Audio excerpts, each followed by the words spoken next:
मृणालिका प्लेवम एवं आदि भी वर्तेयि।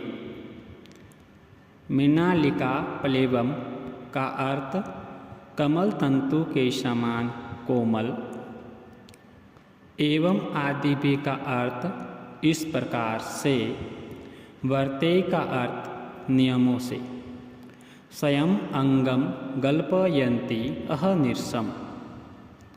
स्वयं अंगम का अर्थ अपने शरीरों को, गल्पयन्ति का अर्थ गलाती हुई या थकाती हुई, अहर्निशम् का अर्थ दिन रात। तपः शरीरेहि कठिनेहि उपार्जितम्।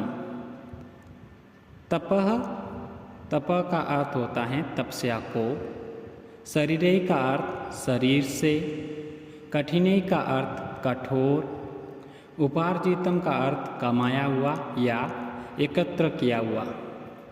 तपस्विनाम दूरम अध स चकार च। तपस्विनाम का अर्थ अन्य तपस्वियों के, दूरम का अर्थ बहुत अधिक, अध च चकार का अर्थ निषेध कर दिया गया, सा का अर्थ उसने पार्वती ने। प्रसंग, पार्वती की तपस्या अद्भुत थी। एक सुकुमार राजकुमारी होने पर भी उसने तपस्वी जनों से कठिन कार्य अर्थात तप करने का निश्चय किया और उसे 20 में ही नहीं छोड़ा।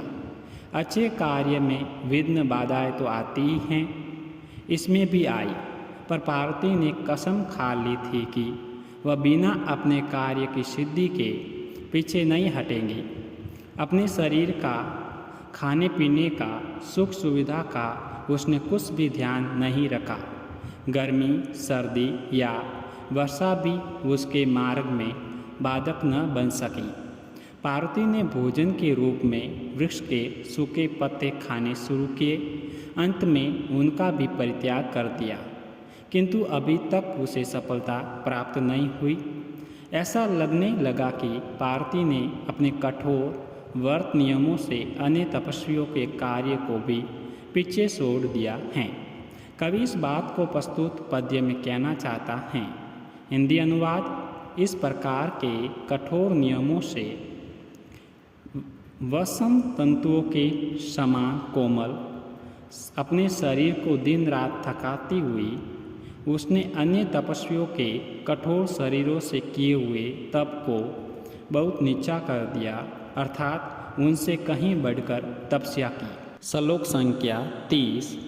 अर्थ अजीना साढ़धर परगल्लभ वाक। अर्थ का अर्थ है इसके बाद। अजीना साढ़धर का अर्थ कृष्ण मर्ग, चरम तथा पलाश के दंड को धारण किए हुए। परगल्लभ वाक का अर्थ बोलने में चतुर। जलन इव बर्मामयेन तेजसा। जलन इव का अर्थ परजलित सा, बर्ममयेन तेजसा का अर्थ ब्राह्मण संबंधी तेज से। विशेष कचित जटिल तपोवनम। विशेष का अर्थ है प्रवेश किया, कचित का अर्थ है कोई, जटिल का अर्थ है जटाधारी, तपोवनम का अर्थ है तपोवन में। शरीरबद्ध प्रथम आश्रम यथा। शरीरबद्ध का अर्थ है शरीरधारी, प्रथम आश्रम का अर्थ है ब्रह्मचर्य आश्रम और यथा का अर्थ है जैसे। प्रसंग, उक्त पद्य कुमार संभव महाकाव्य के पंचम सर्ग में प्राप्त होता है। इस सर्ग में पर्वतराज पुत्री पार्वती के तप का वर्णन है। वह भगवान शिव को पति रूप में प्राप्त करने का प्रयास करती हैं।